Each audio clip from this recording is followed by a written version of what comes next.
Good evening. I'd like to call to order, I don't know what number meeting of Union High School District number 28 it is. I think this is my 31st or 32nd meeting of being moderator of your district. I'm Pam Marsh from New Haven. And I'd like to begin. Can people hear me, or should I use the microphones? The school would make it a lot. All right. My name is Pam Marsh. I'm from New Haven. And I'd like to begin by asking the board members to introduce themselves and their towns. We're going to have to pass the mic. We're going to start on this side. We'll pass the mic and you can pass it through. Amanda?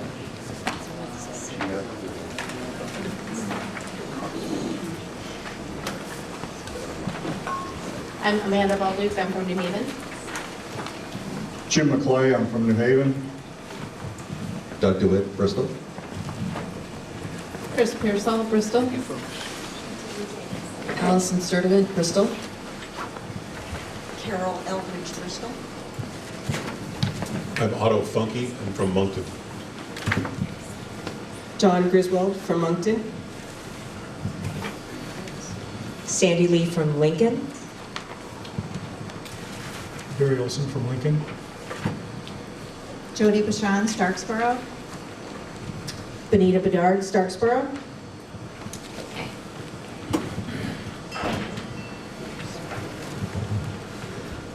All right, just as a couple of small preliminary matters, we are going to generally adhere to Robert's Rules of Order in the conduct of the meeting.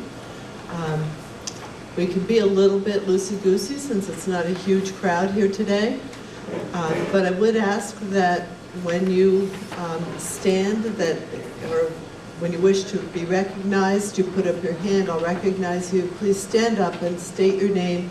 And because of the coolers and the fact there is only one mic, you're going to have to speak really loudly. I guess there's a mic over there if you want to move over to that location. Oh, that's the camera? Another camera? Okay, so that won't work. So you're just going to have to speak really loudly so that everybody in the room and the board can hear you. Somebody unplugged one of those, so that was brilliant. They just have to remember to plug it in after the meeting. Oh, yeah, and if you would, there is a sign-in sheet with Karen Wheeler, who is the secretary and taking the minutes here tonight, and if you could please sign in, I'd greatly appreciate it.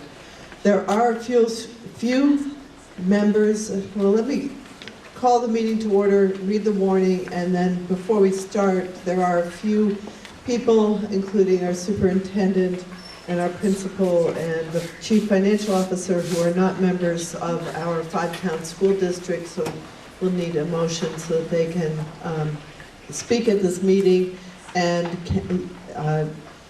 you folks can get answers from them to some of your questions. So I'm going to call to order the meeting of Union High School District number 28. Are hereby warned and notified to meet at Mount Abraham Union High School in Bristol, Vermont on Tuesday, February 23rd, 2016 at 7 p.m. to discuss and transact the following business. Article 5 requires a vote by Australian ballot to take place on Tuesday, March 1st, 2016 at the annual polling places of the respective towns at hours conforming to those of each town. And I will note that the polling place in the town of Moncton has been changed to the location of the Moncton Volunteer Fire Department. So anybody who is here or maybe listening to this prior to voting should just note the change in your polling location. So first, is there a motion to allow the superintendent, the principal, and chief financial officer to speak? And would you give those names? I'd like to make a motion to allow Armando Valaseca, Carol Fenimore, and Howard Mansfield to speak to answer questions presented. And is there a second to that? I'll second. Okay. All those in favor, please say aye. Aye. All those opposed, say nay. Okay, that motion is unanimously carried. We're going to begin with Article 1, which is to receive and act upon the reports of Union High School District officers. Other than what is presented in the book, are there any reports that anyone wishes to give orally?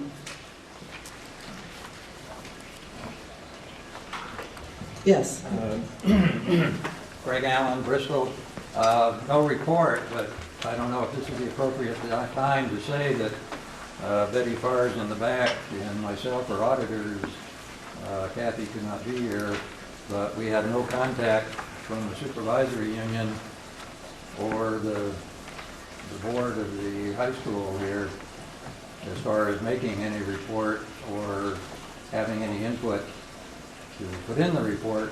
So there is no report, and I'm not sure why. Back in 2013, we had a nice meeting with the previous CFO head with management letter and so on on January 22nd, which I had with me, and nothing like that has happened since. So I simply point that out. So we have no auditor's report, and we understand what the reason is, therefore. Would Mr. Mansfield like to respond to that question? Sure. Last year, we had done a financial change inside our accounting system that happened before Ed Gomo left, and we were responsible to make that change. And it took us many months to get the system going, and we were late getting the reports prepared at that point. This year, we were held up a little bit by the auditors, but we also had many state changes to make to several of the things that we were going to report to you, and basically those were delayed because of that. So we had to put one priority ahead of the other, and that's pretty much what happened. But I did meet with Betty Farr briefly, and I gave her a copy of the draft of Mount Abe, so she did have that. Betty? Yeah, two of the auditors have not received anything. Okay, you're going to have to either come on up or holler. Two of the auditors have not received any reports. Two of the auditors have not received any reports. And I only have one because I went to the central office and got a draft.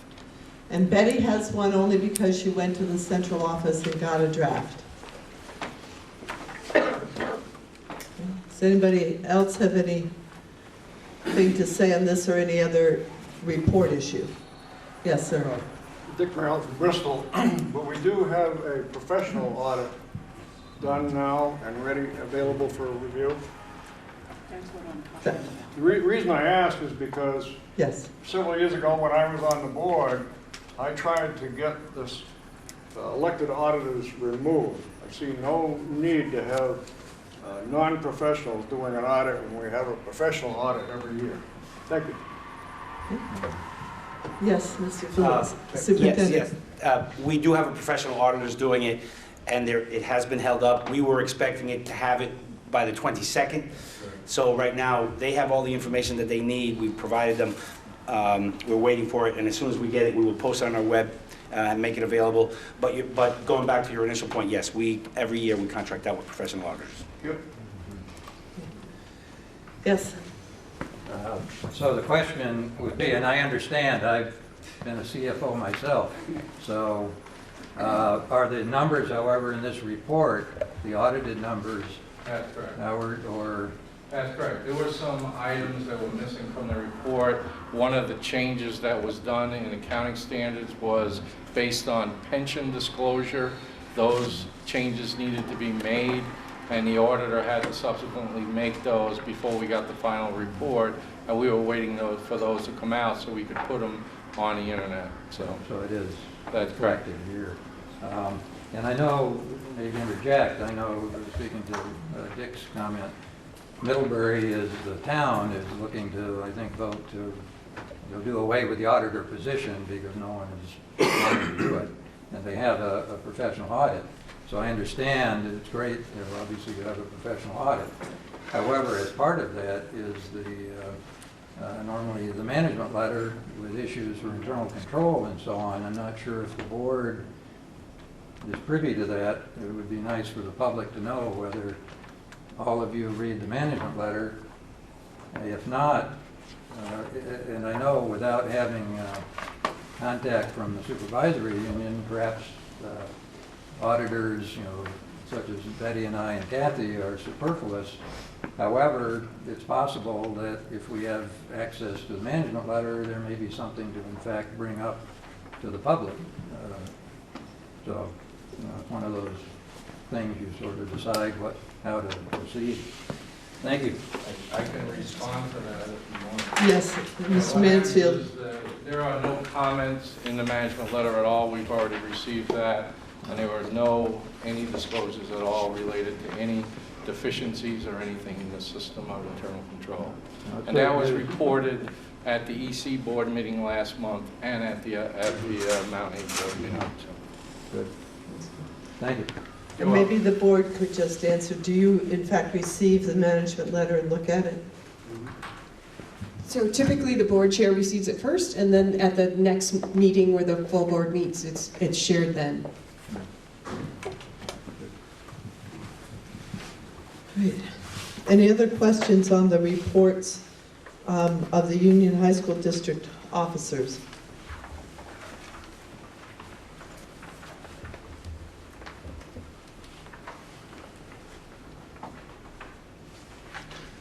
Hearing none, are you ready to move on to the next article, Article 2?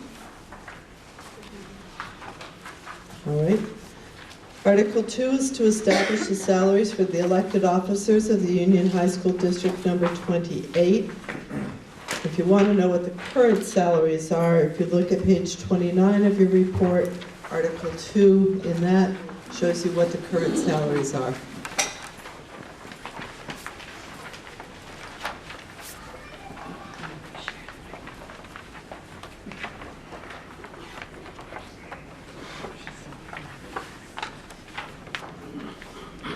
Is there any kind of motion with respect to Article 2? Yes, sir. Brad Bull from New Haven. I move to keep the current salaries. Is there a second? Oh, Susan Jeffries from Moncton. Starksboro. Starksboro. Sorry about that, Susan. All right, it's been moved and seconded. Is there any discussion of Article 2?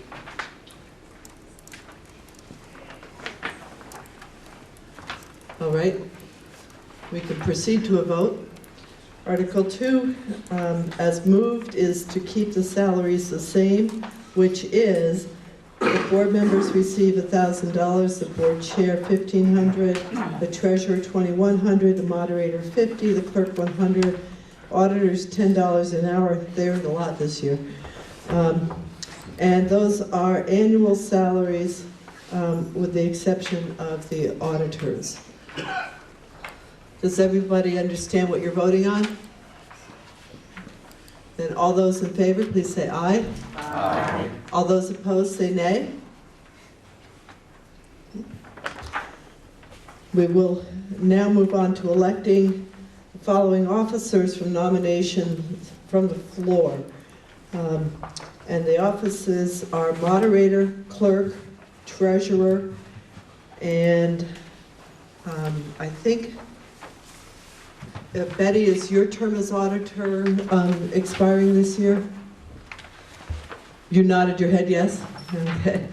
So one auditor as well. So I will take nominations. They do not need to be seconded.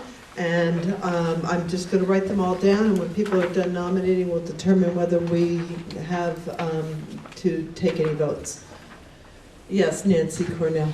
I nominate Pam Marsh for moderator.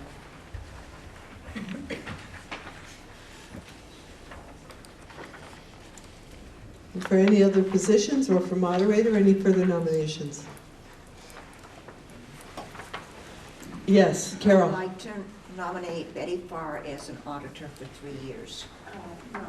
Betty declines respectfully. Are there any other nominations for auditor or for any of these positions? Yes, Benita. Nominate the clerk and the treasurer, the same as last year. So Karen Wheeler for clerk and treasurer.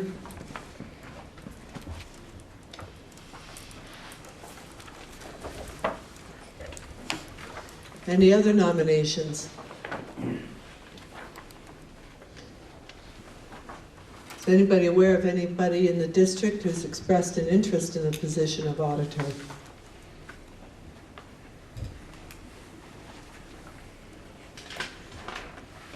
Are there any further nominations for the officers of moderator, clerk, or treasurer?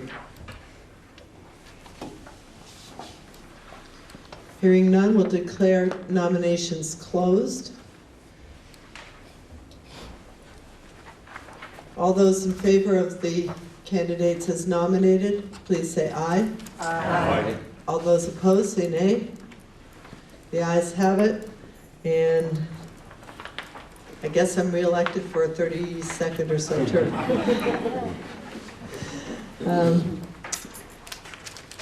And Karen is also re-elected as clerk and treasurer. Article 4 is to elect a community representative to serve on the Patricia A. Hannaford Regional Technical School District Board of Directors for a term of 3 years. Are there any nominations for this office? Yeah, I'll nominate Richard Frosolone. Richard, and how do you spell his last name? F-R-O-S-O-L-O-N-E.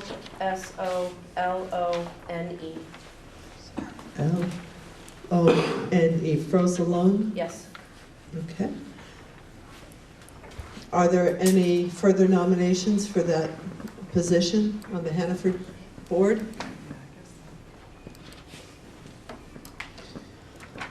I know that Representative Baser has served on that board. It's a good board to serve on, right? Excellent. Excellent school. I'm not hearing any further nominations for that board. I'm not missing anybody? All right. All those in favor of electing Richard Frosolone to the board, please say aye. Aye. And all opposed say nay. The ayes have it, and Mr. Frosolone is duly elected. Article 5, which is for discussion only with the vote to be taken by Australian ballot on Tuesday, March 1st, 2016, at the annual polling place and times of each respective town. Shall the voters of the Mount Abraham Union Middle and High School District approve the school board to expend $13,389,914, which is the amount the school board has determined to be necessary for the ensuing fiscal year. It is estimated that this proposed budget, if approved, will result in educational spending of $15,610 per equalized pupil. The projected spending per equalized pupil is 1% higher than the spending for the current year. So is there discussion or questions with respect to Article 5? Yes, Mr. Mayor.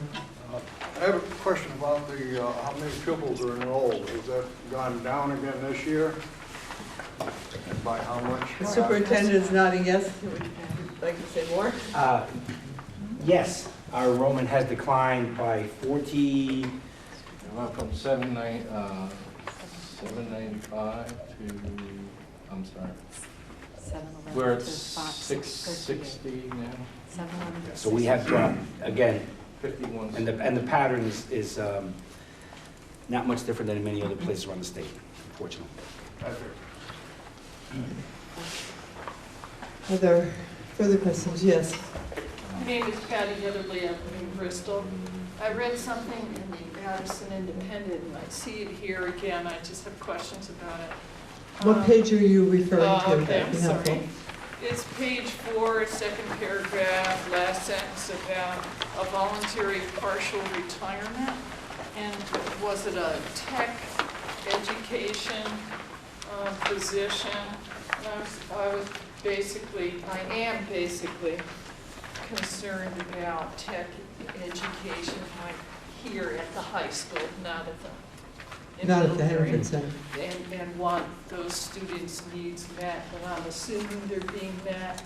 I'm assuming that a person is going to be hired for the number of students that need to be taught, but I don't know, because that's a specific question. Okay, so as I understand the question is, A, was that retirement a tech person? And if so, B, are the technical education needs of our students being met in the high school for those who are not attending the Hannaford Career Center? And should we ask Carol that, or? I think it's in her letter, so. Carol, you go ahead. Principal Fenner. So yes, it is the decrease of 0.67 for voluntary retirement. We are still meeting the needs of our students as best we can.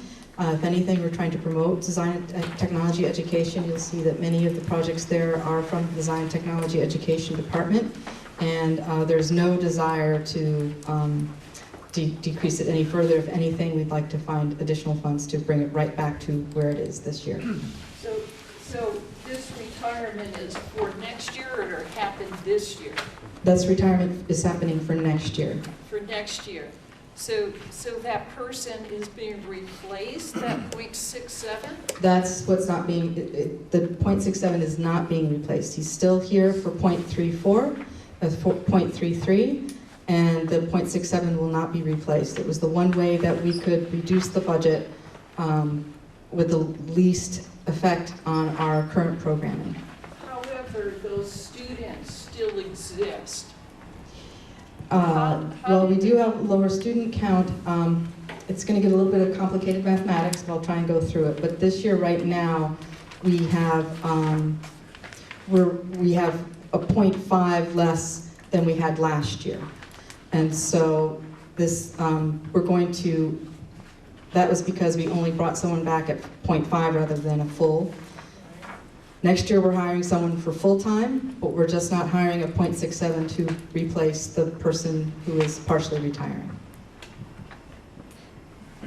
So the difference is 0.5, is 0.67 minus 0.5, so actually we're only decreasing the current level by 0.17.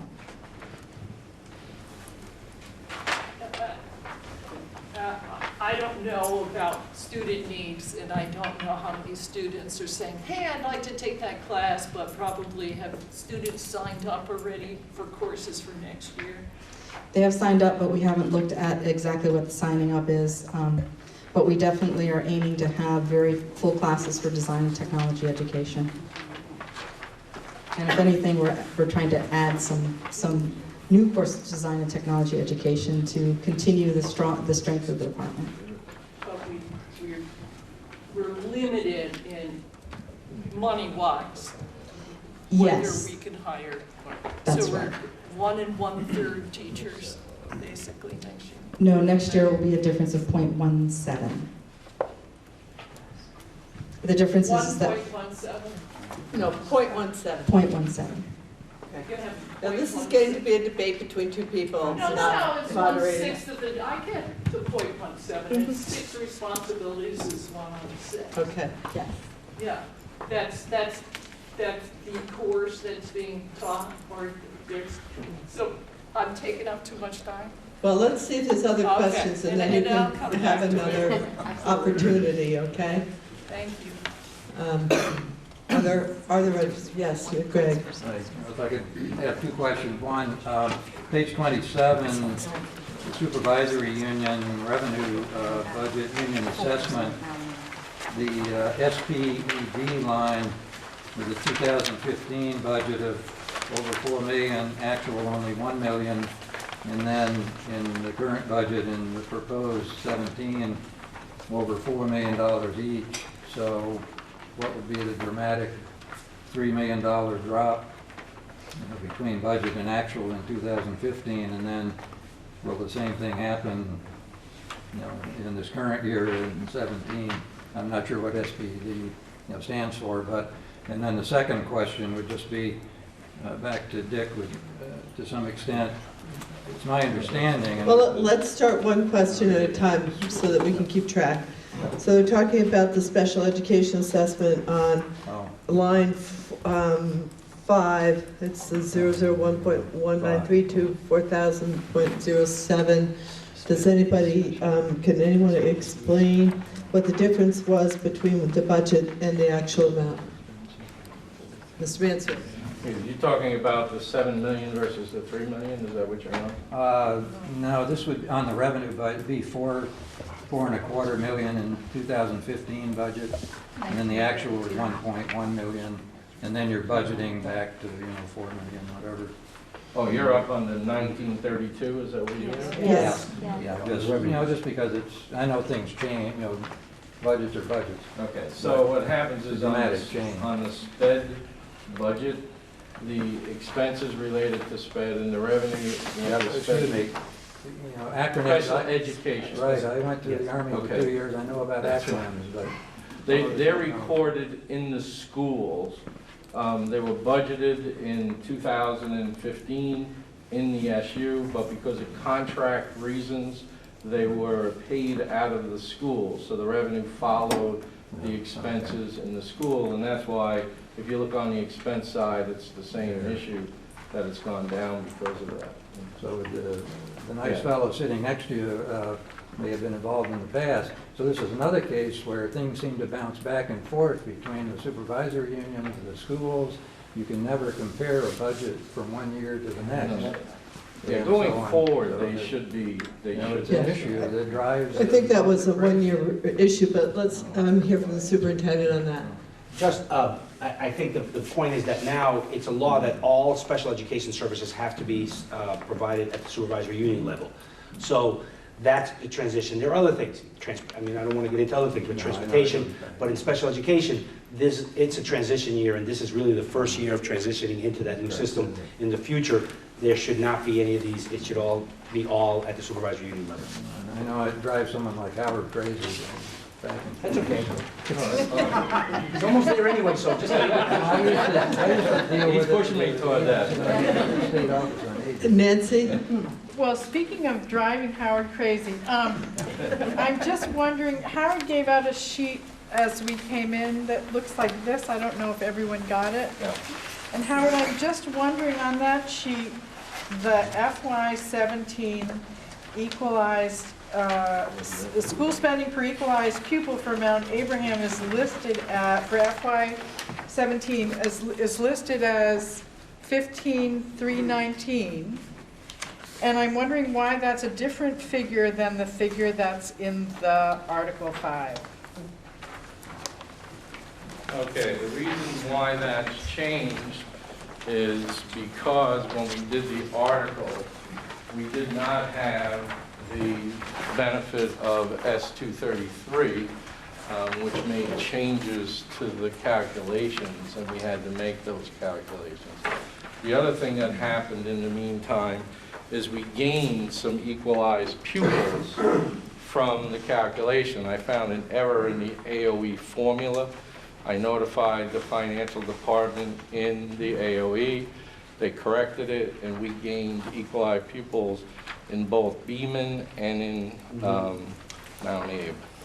So it's my understanding that the language in the warning there was required by the legislature, but it sounds like the legislature made some changes after the date when we had That's to. correct, and we checked with council, both at the state and at our own council, and we were told, since the word estimate is used in that particular warning, that we were not required to change it.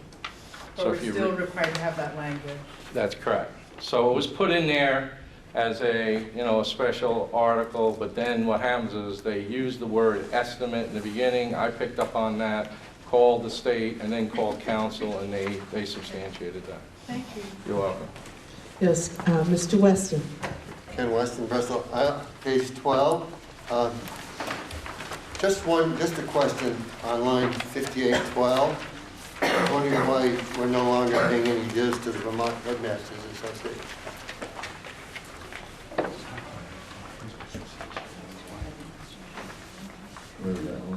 It's line 5812 on page 12. It's under dues and fees and memberships. Go ahead, Superintendent. There is no longer Vermont Headmasters, it's now called the Vermont Principals Association, and I think that amount may be in another place under extracurricular activities, because that's really where the VPA, Vermont Principals Association, manages all the athletics, clubs, and everything else. So I think, number one, next year there should not be a Vermont Headmasters, because that is no longer the name of the organization. And that amount is in a different location. So we're still a member of the... Yes, we have to, if not, we wouldn't be playing that game out here right now. Yes.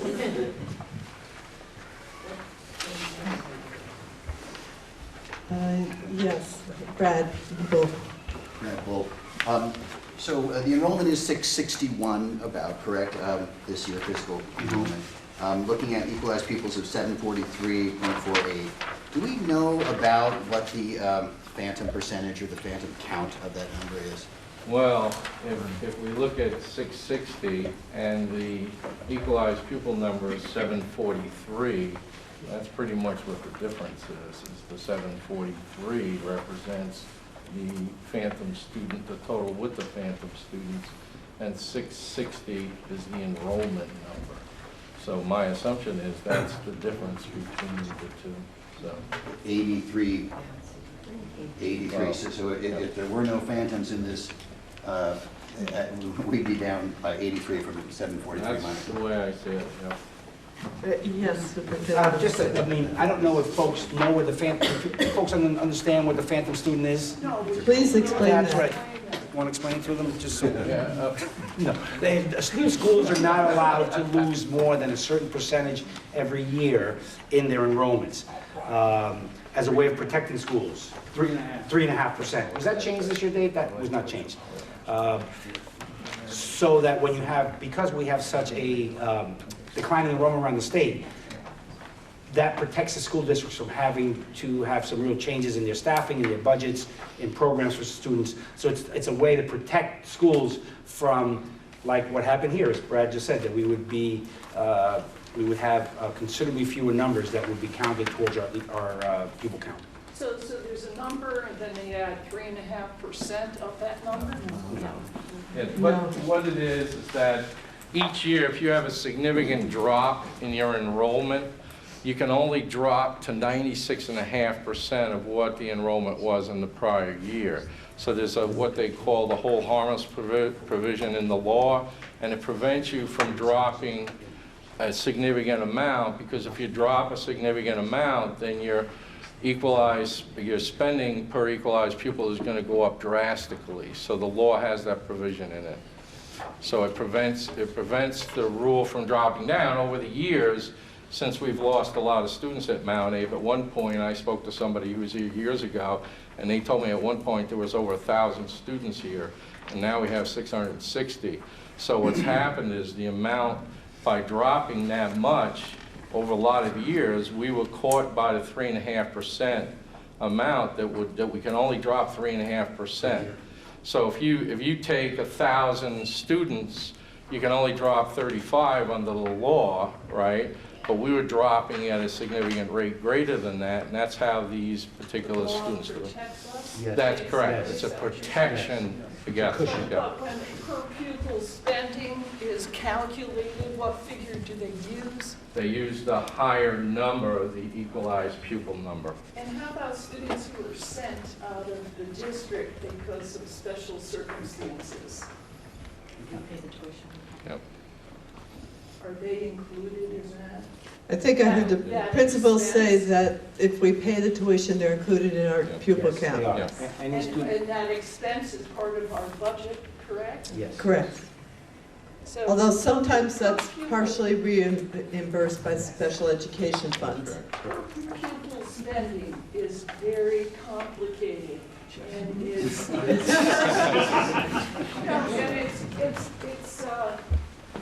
what's the word? It's deceiving. And I think the public needs to be taught. with I some can kind of tell you. article, or, I don't know, maybe that's been attempted, but sometimes people just discount, oh, we've spent X on students, and ooh, that's a bad thing. And it affects voters. So I think the more knowledge or understanding people have, the better off, so we can open our hearts and our minds. Well, but the problem, Patty, is that if you did the actual cost per pupil calculation using the actual 660, no, I'm being the devil's advocate here, the number would be even higher. Vermont is already the highest. I'm not complaining about No, I know you aren't, but Okay, taxpayers. so let's take control of this again. Yeah, the taxpayers All are right, not hearing we're the getting real a numbers. discussion and you have to remember that at a meeting, you have to address your remarks to the sorry. chair and be recognized by the chair. I just wonder, in response to the question that was raised, whether either Representative Sharp or Representative Baser might have anything to say on this issue. So I'll help Dave with Sharp. Phantom students.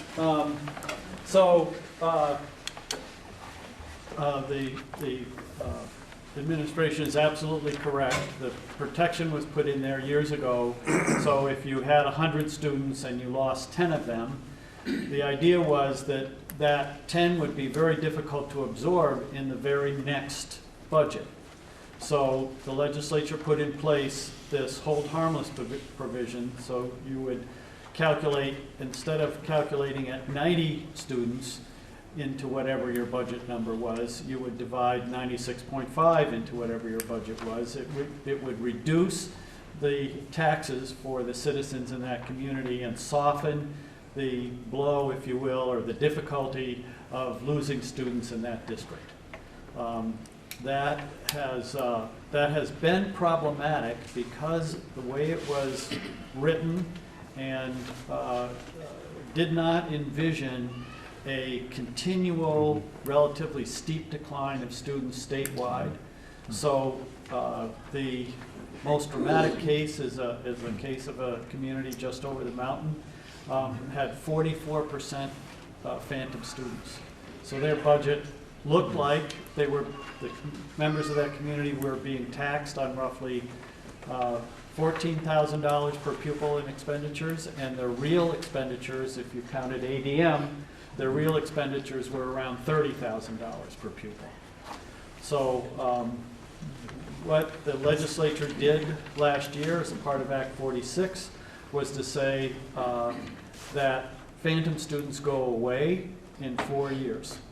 And so school districts, by this process through Act 46, can figure out how to spend money appropriately, and then the citizens in that community will be taxed based on the real number of pupils in their schools.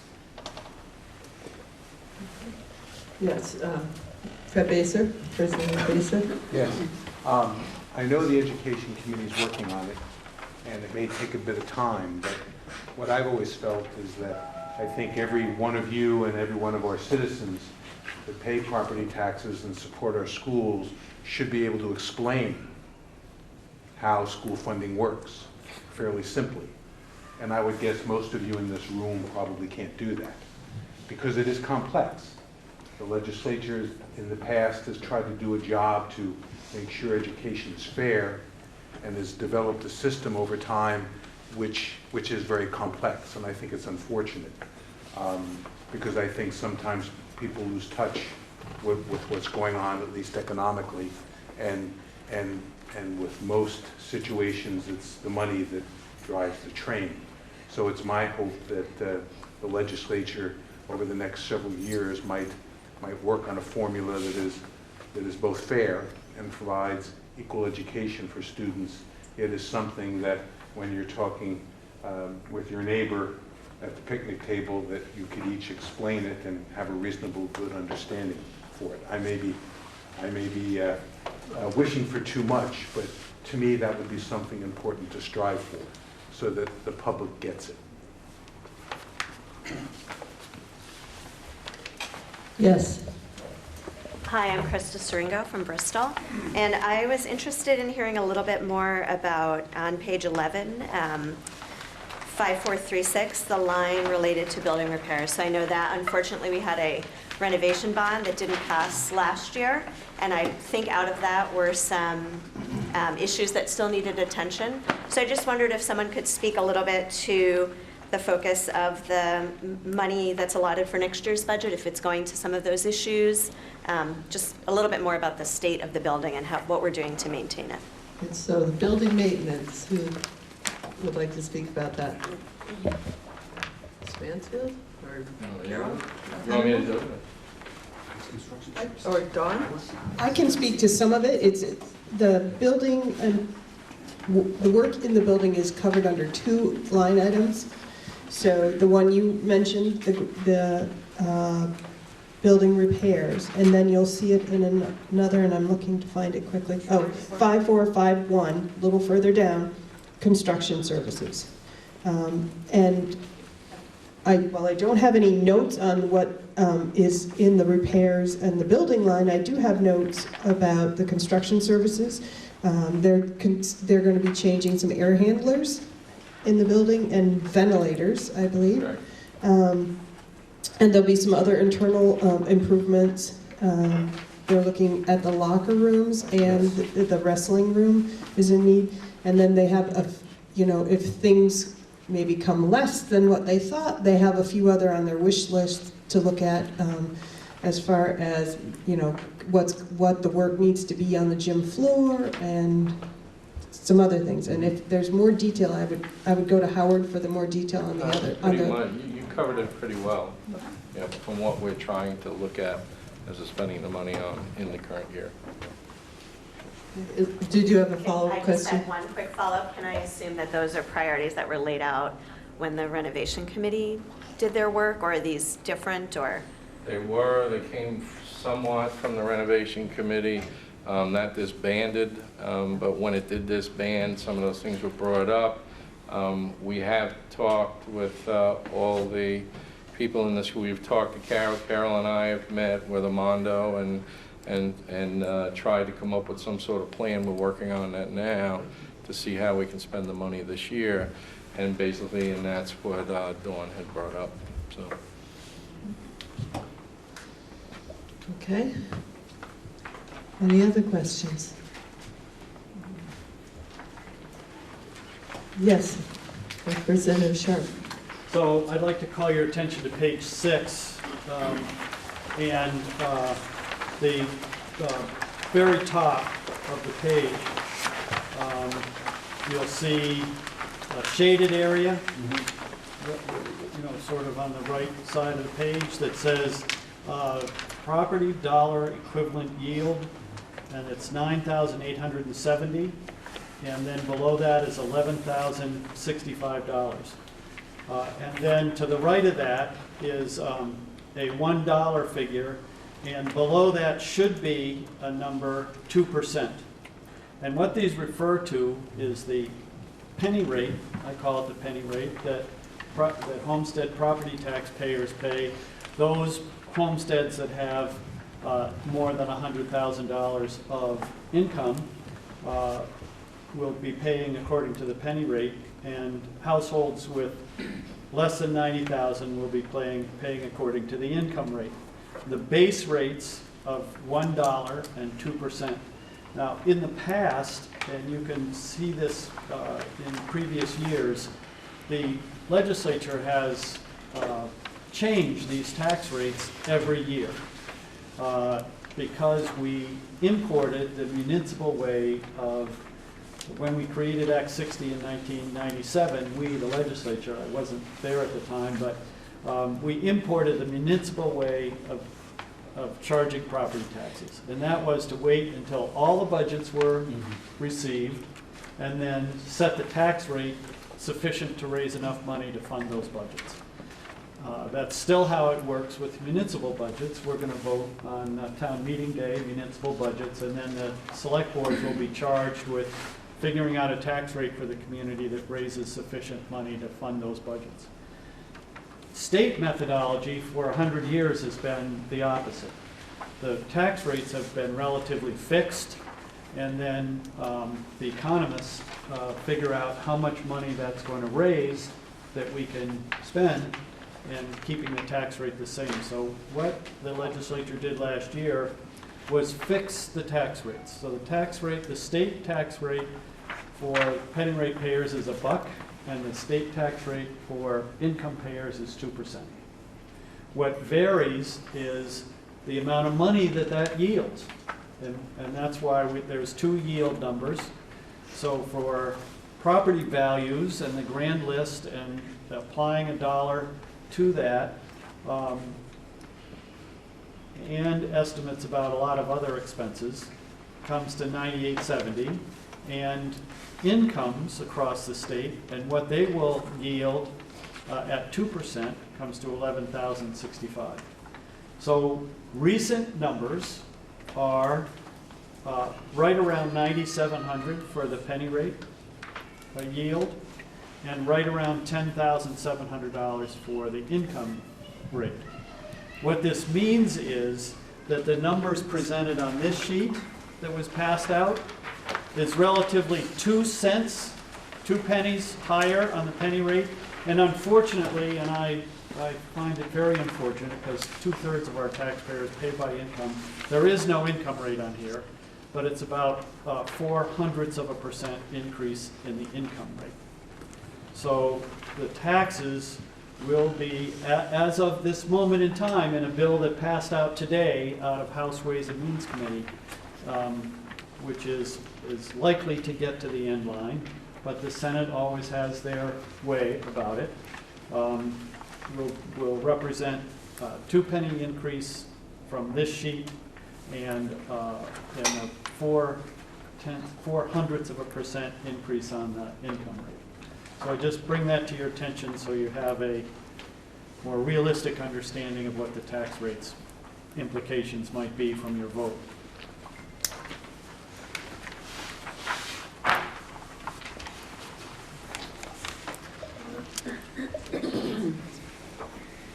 Okay, Nancy. I'm just wondering whether it's ever going to be possible for the legislature to settle those numbers a bit before where we are now in the calendar, so that when we're talking to voters about school budgets, we can give them in print accurate tax rate numbers. So I'm wondering if any of our legislators could speak to that. Who wants to do that? Well, be on the hot spot. I am, and that's okay. So we're working in that direction. The yield is part of that. So we've fixed the state tax rates. Now, if you only consider the money that those tax rates raise on the grand list and incomes, the number is really $12,500.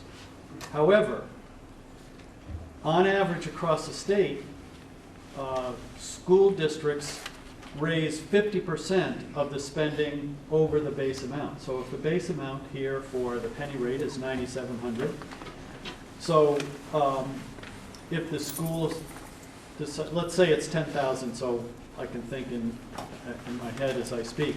If the base calculation rate is, or the base amount that the state tax rates raise is $10,000, and this community decides to spend $15,000 per pupil, that's $5,000 per pupil more. If you have 1,000 pupils, help me with the math, that's 1.5 million, right? And that half of that, on average, half of that is raised by the local taxes. The other half is funded out of the education fund. Well, the education fund is funded out of the base tax rates, so that reduces the yield. So it's a circular problem, and Fred's laughing, and rightfully so. Are you all getting this? I'm not laughing. So we have a proposal before us that we're taking seriously that moves the average collections of taxes by local communities to 100%. and the base calculation amount to the real number, if you will, of $12,500. So in that case, if we get there, we can be much more concrete in the December letter of the tax commissioner saying, this is real. And then the calculations the board must make, the calculations that are published in the reports are much more reliable and understandable by the public. How we get there from where we started in Act 60 is not an easy process, and believe me, I've been working on it for a few years, and we've taken some baby steps. And I think the criticism about being complicated is valid. On the other hand, there's a saying in the State House, for every problem, there's a simple and wrong solution. And so it is a struggle, and I only pledge to you that I will continue working on it. Brett Basin. Yeah. In today's credit, I know they're working on it, and I'm just hoping that we can make progress in a real sense. Nancy? So just to clarify, for the purpose of any work you're still doing to get ready for town meeting, I think you're saying that 9701 is the number that we should use for the yield? I believe so, 97, I just say 9,700 because it's a round number, but I think the accurate number is 9,701. 9,700, that's right, that's the number. And I don't do you have the number for the income rate right there? No. It wasn't right I now. think it's around 10,700, but you can't quote me on that because I don't know for sure. So I might be able to find out. Are there further questions under Article 5, I believe we're at? Further questions about the budget, about the difficult issue of equalized pupils and calculating budget rates and tax rates? Yes, Nancy? I wonder if someone could speak to what the proposed budget means in terms of what the school is trying to do for kids. Maybe Ms. Benamor, somebody on the board? Armando Fonseca? Nancy, and I know that you've been involved in some of these. What the challenge that we had this year is that we have a declining student enrollment. And that declining student enrollment, there doesn't seem to be an end in sight yet. Doesn't mean that it won't turn around. So the challenge that I think the board faced this year was how do we realize the fact that enrollments are going down and we need to address that while still trying to maintain services for all students. And really what we have been able to do this year with great work by the board, the administration, is to come up with a budget that maintains all the current programs for next year. We're not necessarily growing, even though the school is constantly thinking and looking at things, and we are moving forward. But what we wanted to do was to make sure that we were not, how do we maintain all the programs available to students right now and try to reduce the budget? And I think that the board, I think reduced about $500,000 from last year's budget, which is almost a 4% increase. And just so you know, we were given a target through Act 46 of 1.35, I think it was, increase without their going into prior to the change. Now that's no longer there. So the board from the very beginning was very much aware and looking at staying below that cap while still maintaining programs for students. They were able to do that and still reduce the budget by about $500,000, which again, we were fortunate, I'll be honest with that. We had a surplus that we're carrying forward. As many school districts around the state were, I think that has been a bit of a savior for us. We'll see, next year may or may not be the same. I don't foresee next year's budget being any easier on the board because our student enrollment, even though there are at some of the elementary schools some increases, I think next year we still may be below where we are this year in enrollment, which would then, and if we don't have that cushion, if you will, of some carry forward money, that could have a greater impact on our budget. But this year, the board has done a great job of maintaining the programs for students and reducing the overall budget. I guess you have to answer. Yes. Principal Fenneman. Thank you. So part of it, Ms. Cornell, is that that we wanted to be sure that we could offer just as much as in prior years, and if anything, take the faculty that we have and be able to improve our service to the students.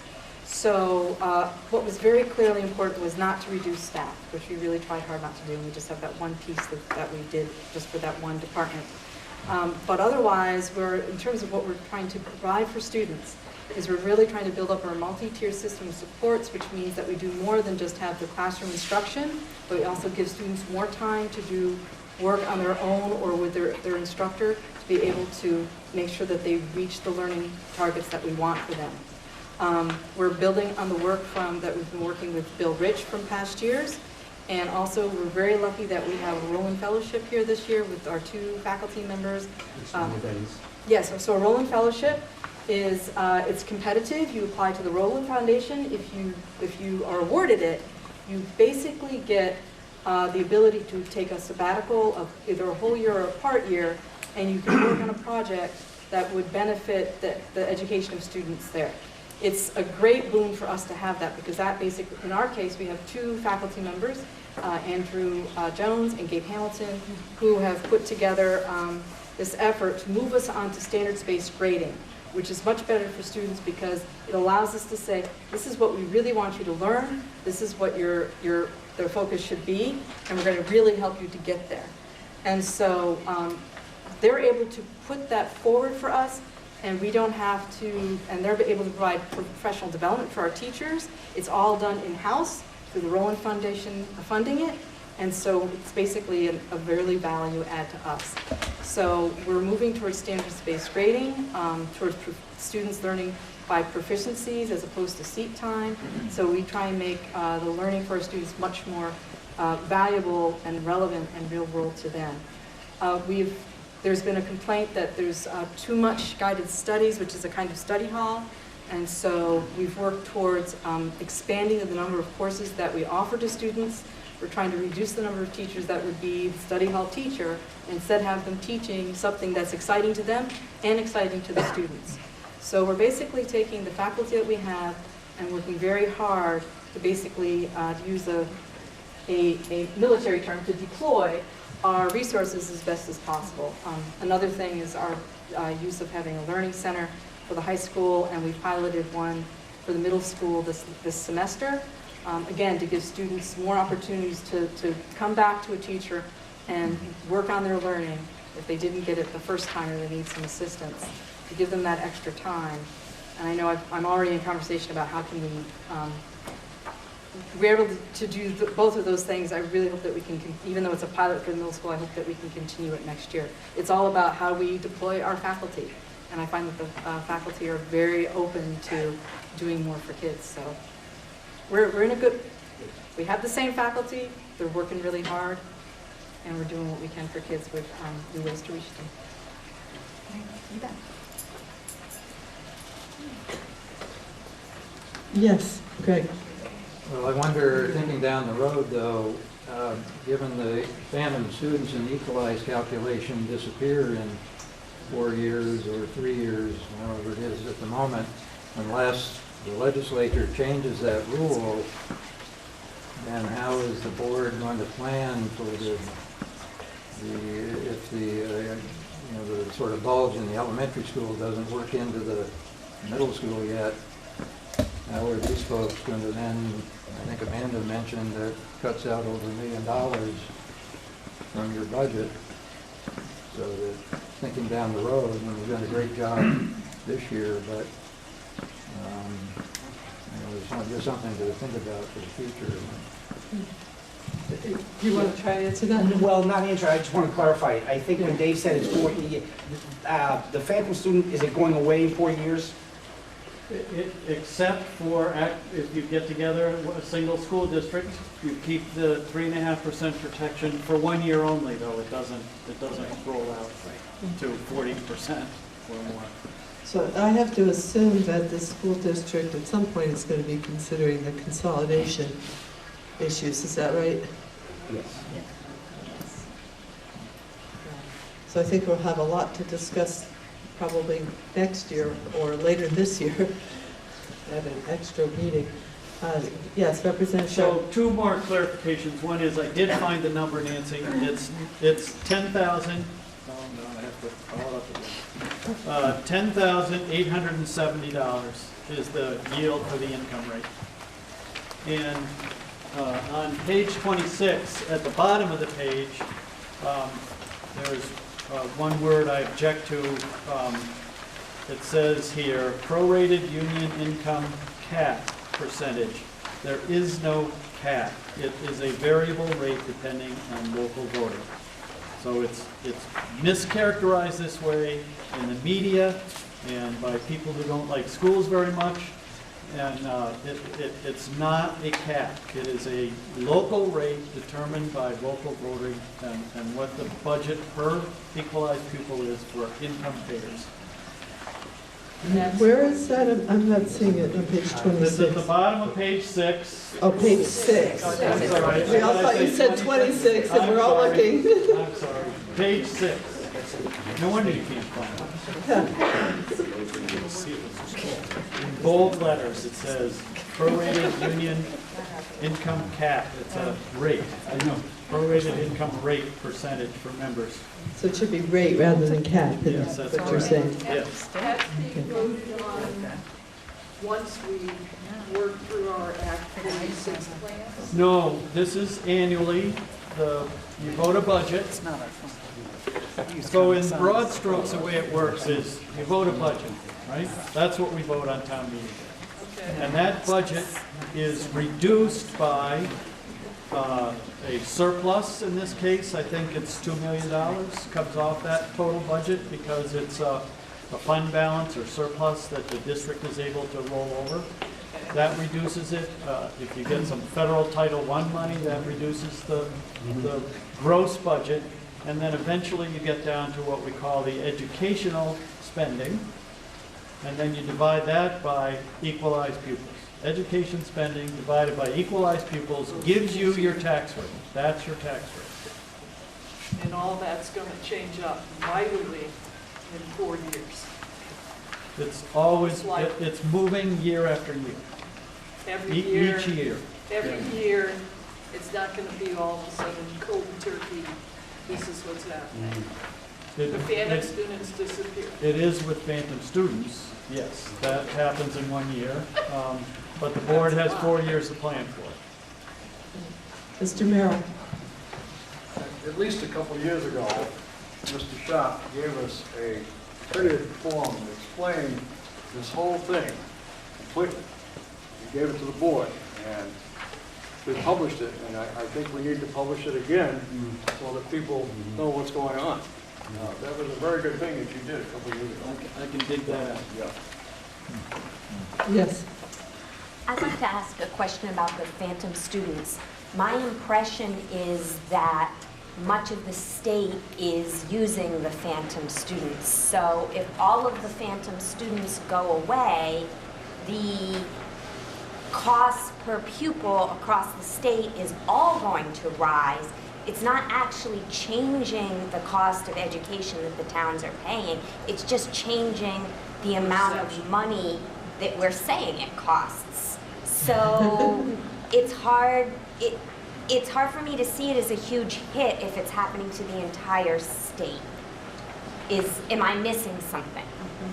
Is that true? So, excellent perception. It is true to an extent. It shifts who pays from the communities that have a lot of phantom students are going to be, those taxpayers are going to pay a more realistic number, which is going to be higher. And there are some communities in the state who are actually gaining pupils.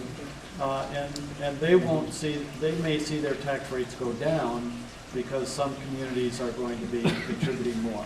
But you're absolutely right that, you know, we're losing students across the state, and so that the tax rates are not going to be as change as in such a draconian measure as it may seem, just measuring a loss of 40 students in Mount Airy.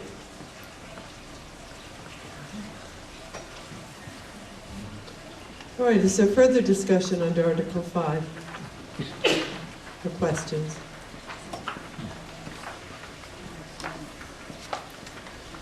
Not hearing any, are we ready to move on to Article 6?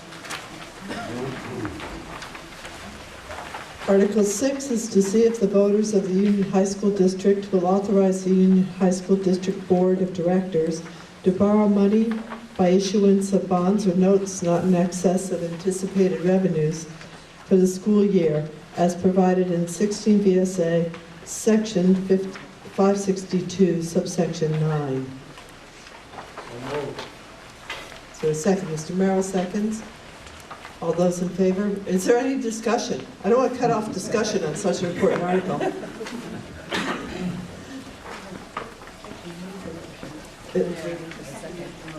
No, Brad Bull moved the motion, I thought, and Dick seconded. Oh, you didn't say anything. Oh, you didn't say anything? I'm happy to second. Dick moved? Okay. Silent Brad second. Yes. Brad seconded. All right. Thank you. Is there, taking that there's no discussion on this motion, on this article, all those in favor, please say aye. Aye. All those opposed, please say nay. Article 6 passes. Article 7 is to transact any other business proper to come before said meeting. So this is non-binding business, generally speaking, to come before this meeting. Is there anybody who wants to raise any issues under Article 7 for consideration by the board or the populations of our towns? Yes, Dawn. I just wanted to let people know that the tables set up around the room are student work in the building, so before you leave, please take a minute and stop and look at some of the student work in the room tonight. And of course, there's the basketball game down the hall. And who's playing who? And is it a playoff? It is a playoff, and it's the Mount Airy girls basketball versus Lamoille. They were up by 2 at the half. And it's free after halftime, so. All right. Any other business anyone wants to bring before the board under Article 7? Yes. I don't normally talk, but thinking of basketball, it does, Ray and Craig Allen again, since I'm listening to WDTV and their coverage a lot now in the Middlebury station, there are a lot of ads by, I guess it's the Principals Association, headmasters, whatever they're calling it, you know, pushing student athletics. So those ads are being paid by, I assume, the dues that move to a different line in the budget. There are, somewhere I heard an ad actually for music, students, music, somewhere, but it's rather amazing that there's this push for on the athletic side, and there's no way to hear anything for, you know, band, whatever, the rest of the student activities. Also, the new ad, you know, item number 3 for why students should be in athletics, there is because sports are so much safer now, given the, you know, which seems a little contrary to the whole concussion issue in football, so that it's rather interesting. I don't have any children to worry about, but I just throw that out as a comment. Okay, Armando, and then I'll take Ken Weston. Yeah, no, just to clarify, quite often these are public service ads, and are the VPA, it's a nonprofit, they're not charged. So every station has to provide so much time for some sort of public service, and that's what they're choosing. I'm surprised they still have that requirement. Yes, I think they do. Yes, Ken Weston. Well, I'd like to note that last year, we talked about this, and there was that complaint that the, now called the Principal Association, I guess, was putting these ads in for sports, but not doing anything about the fine arts or the performing arts. And somebody from this district apparently got to them, because right after that, they were starting to hear ads for the arts and for performing arts, in addition to the sport. So somebody here in the district must have gotten to the Headmasters Association. Was it you? Nope. No? Good thing. Yeah, last year Middlebury hosted the All-State Music Festival, so that was a big event in our county. And I know Mount Aid families and put up students for that festival. Are there any other questions or comments under Article 6? Oh, 7, I'm sorry, Article 7. Yes, Benita. I just wanted to take the opportunity to express the incredible amount of time and energy that Dawn Griswold has put into this job this year. It has been absolutely amazing. She's been under the gun constantly and has served incredibly, beautifully, and gracefully. And I just want her to know how much I appreciate that.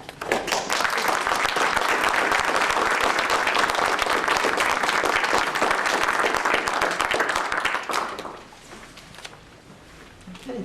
Any other comments? Issues? If not, is there, someone want to make a motion under Article 8? So Benita Bedard moved and Dick Merrill seconded that motion to adjourn. All those in favor say aye. Aye. All opposed say nay. Go turn that thing on.